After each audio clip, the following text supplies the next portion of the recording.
Hello, I'm Gideon Coe. Welcome to the first in what we hope will be a regular programme, the World Music Club, here on the BBC World Service. This is the show that puts your questions and those of an invited audience to a major music personality. And this time our guest is the former frontman with the Sex Pistols and the current musical force behind the group Public Image Limited, John Lydon. So, ladies and gentlemen, please welcome Mr. John Lydon.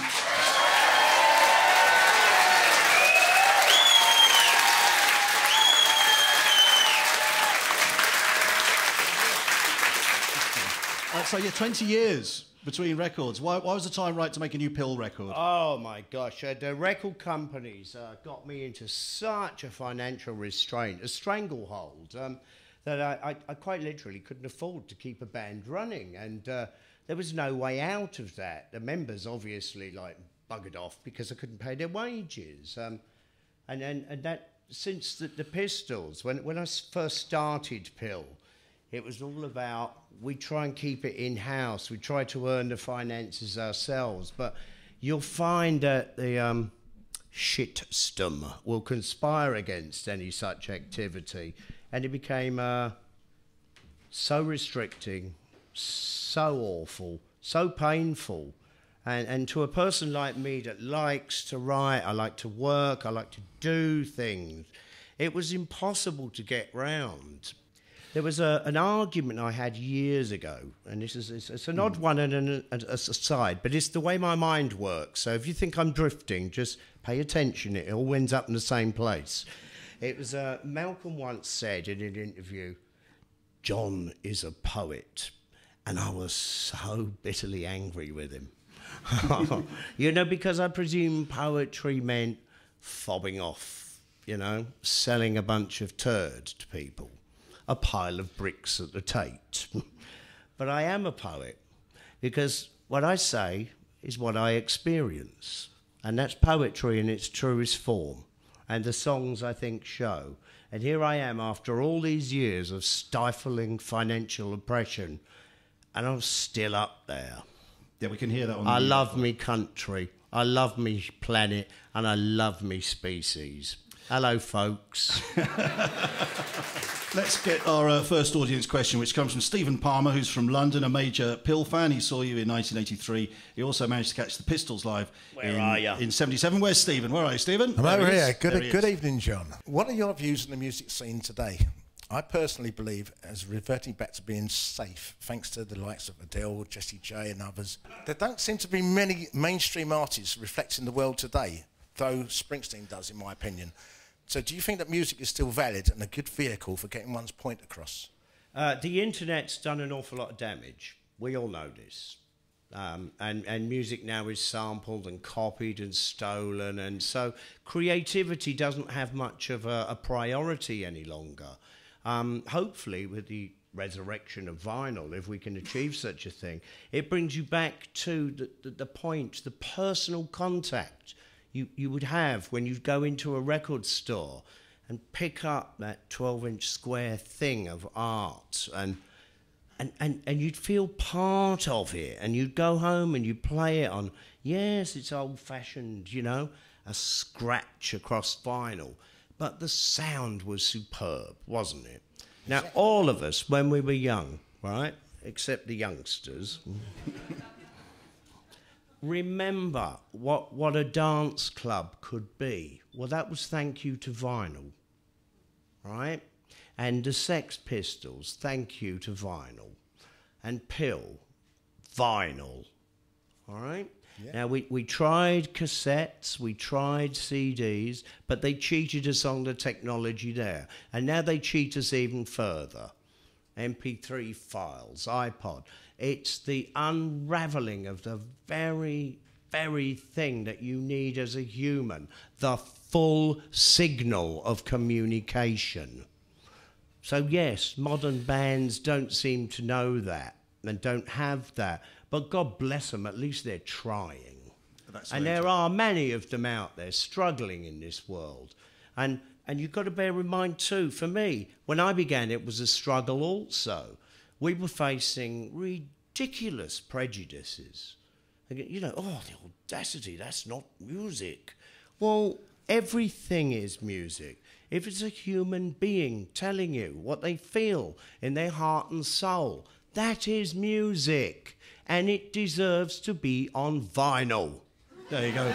Steve, vinyl's the key. Thanks for your question, Steve. I really do think so. Next, we have a telephone question recorded earlier by Giselle Hirata in Japan. Hi, John. My name is Giselle Inagami, and I'm calling from Okinawa, Japan. I would like to ask a question. The punk movement was born on a set of ideologies which were expressed not only on the music, attitudes, but also on the way people dressed. And then the punk fashion came to clothes, destituted of ideologies, just as a trend. Basically, what I would like to know is, what do you feel or think when you see people wearing punk fashion purely as a fashion choice, not as a way of expressing their ideologies or backgrounds? Okay, my darling. First and foremost, no, it wasn't based on some shadow or ideology or clothing. These things naturally occurred. It wasn't preordained or designed or manufactured in any such way at all. It was the voice and expression of working class people telling you like it is.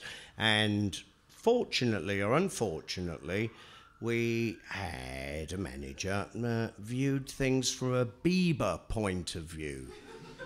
Just explain what that might be. Boutique clothing. All right. But I mean, let's be fair. This is me. I don't mind running on stage in a straitjacket. Many at that time would have thought I honestly belonged in one. And that's how it kind of evolved. And my love of tartans and plaids and things. And that's all part of our High Island heritage. We love these patterns, don't we? All right? We love to kill a duck in a good tweed. The safety pins were necessity or decoration, John? Necessity, yet again.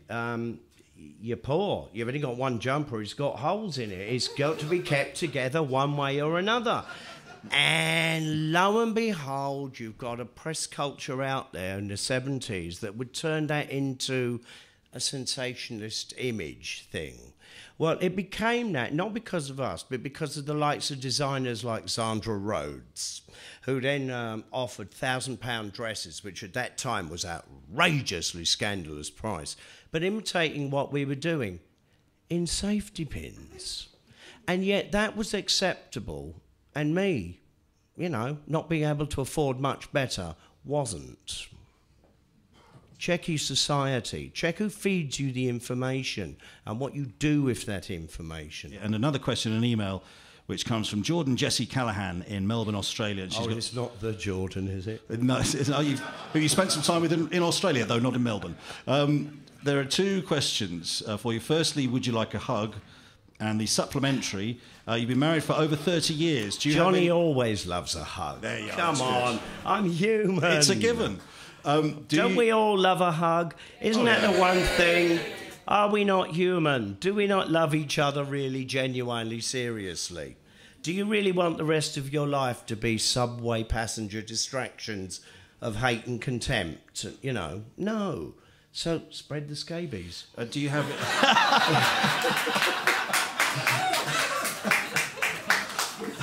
There's a rule for life.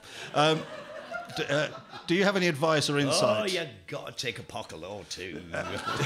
Do you have any insight or advice for a happy, lasting marriage, John, is another question. Yeah, honesty. Jordan. Absolute honesty. Tell it like it is. And rows and all. Enjoy the rows because, when that person you care so much about is telling you something that's wrong about you, you better be able to listen to that. It makes you a better person eventually. It's the hardest thing in the world to face up to. But when they're wrong, come.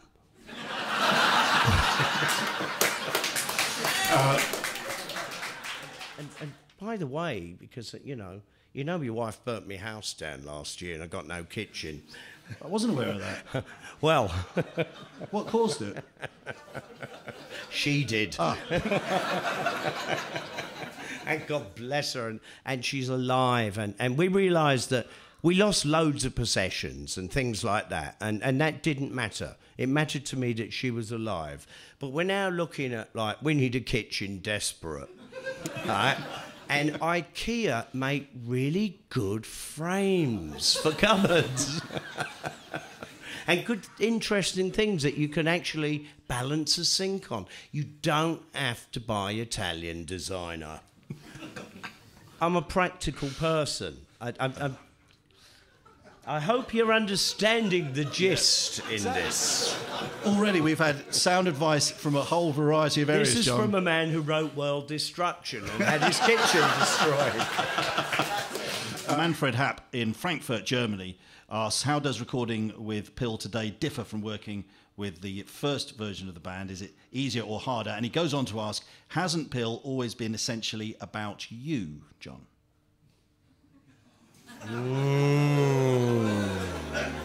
That's Manfred's question. I'm the one what put this together, but I've never been a big head, and I've never, ever been greedy or selfish about it. I've shared everything from royalties to every other aspect of it. Anyone that would assume that it was me and my ego would be on a Morrissey trail, and that ain't... I mean, that's a wrong one. Pill is a life experience. I started it, I loved it. I had difficulties in the Pistols, not only with the management, but the setup and the way the media moved in on it and sort of took it away from us. And it became, from what we initially started out as a damn good laugh, you know, in a musical vaudeville way, into something nasty and dark. The Sex Pistols has never been nasty and dark. Pill is not nasty and dark. I'm not nasty and dark. The next question relates to the Pill show you did in Israel, and it did receive some criticism. I'll read you the question, which comes from Eitan Davis in Israel, who says, I missed your gig in Tel Aviv with Pill in the summer of 2010. How did it go for you, and were you surprised by the amount of interest, some might say controversy, about you playing a concert in Israel? What possible controversy could there be with Mr. Rotten playing in Israel? There you go. A lot. And here you go. You've got this left-wing lot, like spousing, you know, all kinds of cruelty to the Palestinians. And yes, I'm completely in agreement with that. But I don't support the Israeli government. I don't support the PLO. I don't support any of these political organisations. When I play around this world, I play to humanity, right? I play to what those kind of people turn into the cannon fodder for silliness and political intrigue, death and bombing. I'm Mr. Lydon, right? I have never supported the nonsense in Northern Ireland or anywhere else that makes you and me separate from each other. One planet, one love. And Johnny actually means it. Next, we're going to go to Lagos, Nigeria. And Sami Mohammed emailed us asking, you said on the television news that you led, whereas the Beatles and the Rolling Stones followed the fashions to sell records. Could you expand further on this? Didn't they just? I mean, anyone old enough? The 60s. It's fun, isn't it, that they rewind those shows now on TV, and you can really catch on to what was really going on, and how the 60s wasn't a revolution at all. It was Cilla Black with bad teeth, and it was all kind of like the Rolling Stones and that. They were all stealing black American culture and co-opting it into whitey universe. And this is, you know, when I first started with the Pistols, this is why I had a point of view about those kind of bands. And, you know, and Eric Clapton's a nice fella, but he ain't come up with an original guitar line, not once, never. And that really annoyed me, because this is a beautiful country. Britain, right? Our cultures, any culture, Nothing of those bands in the 60s did anything for us. They did not want to understand us. They just wanted a white version of black people, but without paying the black people. And so, hello, I love my soul singers, I love my blues players, but I don't like the white versions of them. Not ever, never, ever. And unfortunately, I've got to say that even goes all to the heart and soul of Led Zeppelin. By God, give it to them. They did it with a diff.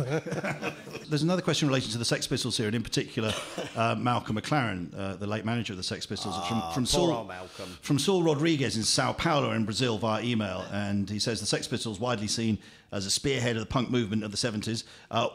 How do you think history will look back on Malcolm McLaren's part in the musical legacy, is the question. It won't. Did he have any idea of what the band should sound like when he put it together? No, he had a big funeral in Camden Town. Oh, for God's sake, he didn't come from the place. You know, it's like, I think what he said about Malcolm was really all right in the beginning, but you've got to understand we had no relationship at all. None. He was a very much older fella than us, and he never helped us out when we were young, and we really needed help because the media was on us, the whole world was on us, and he just thought that was funny, you know, and it was very, very dangerous to try and go home at night with no money in your pocket and knowing you're the lead singer of the Sex Pistols, and there you are on the front pages like, you know, this demon from hell. Bear in mind, how can a stupid pop song be discussed in the Houses of Parliament under the Traitors and Treasons Act and carry a death penalty? That's what I went through. You snigger now. What do you think that felt like for me way back then? All right, nowhere to live, squatting, no money, and a dodgy manager. Get it right. Get it right, folks.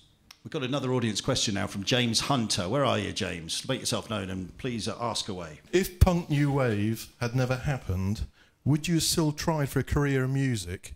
And if not, where do you think you would be now in your life? I ain't got a clue on that. It's the opportunity was thrown at me, and it seemed silly and bizarre, and it's all to do with me running up and down King's Road with a I Hate Pink Floyd T-shirt. You know, it seems daft, doesn't it? But, you know, at those times, that was an outrageously challenging statement. Yeah?